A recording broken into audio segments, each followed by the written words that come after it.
we're going to rank the Star Wars movies from worst to best in my own personal opinion. Let's get controversial. Well, this is dead last, and I'm pretty sure all of you know why. This movie is just not a good movie. Next up, we're going to go with Episode 1, Phantom Menace. I know the ending fight scene with Darth Maul, Qui-Gon, and Obi-Wan is just an absolute masterpiece. Duel of the Fates, absolutely beautiful scene. But it's the rest of the movie that I have an issue with, and it's just not that entertaining. It's extremely slow, but it gets phenomenal at the end.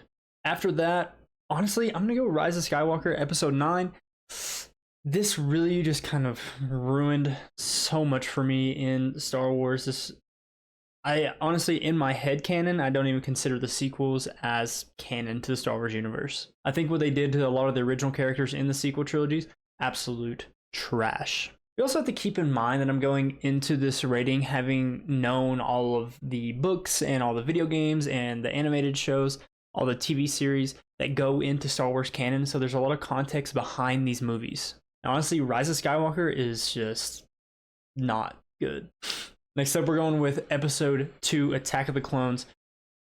This movie, honestly, is not that great. We had some of the cringiest dialogue we've ever had, but it did lead us into Clone Wars, which is one of my favorite TV shows of all time. Plus, we got some phenomenal memes out of Episode 2. Next up, we have Episode 7, The Force Awakens. It was off to a good start. Well, good is a strong word. It was off to an okay start. The sequels were kind of okay at the beginning with Force Awakens. It set up some interesting storylines that they completely ditched in The Last Jedi. And then into Rise of Skywalker, they just had to fix what The Last Jedi did, and it ruined the sequels completely. I rate the sequels so unbelievably low because I think about what could have been if Disney didn't do what they did. I don't even know why they thought any of those were a good idea. Next up, we're going to Episode 4, A New Hope.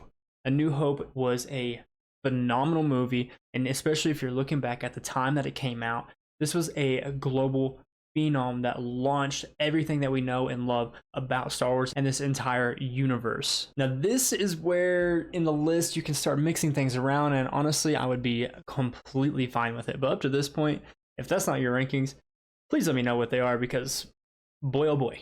I mentioned earlier that I'm taking into context all of the shows, games, everything that comes with Star Wars canon, and that's why I'm actually putting Empire Strikes Back at this third spot.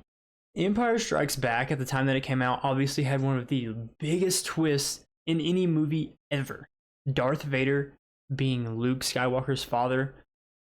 Mind-blowing. Also, just all around, very good movie. Very entertaining. Major twist at the end. Perfect. That brings us to our top 2 movies in episodes 1 through 9. At the number 2 spot, this is actually recently changed for me. I'm putting Episode 3, Revenge of the Sith. Now listen, before you get really upset if this is your favorite movie, it honestly was mine too. I absolutely love this movie, the emotional weight behind it, the villains actually winning for once. This was ahead of its time, to be honest. It was hated back then, but right now, current day, Episode 3, absolute perfection of a movie. Crazy good lightsaber battles, like some of the best choreography I've ever seen.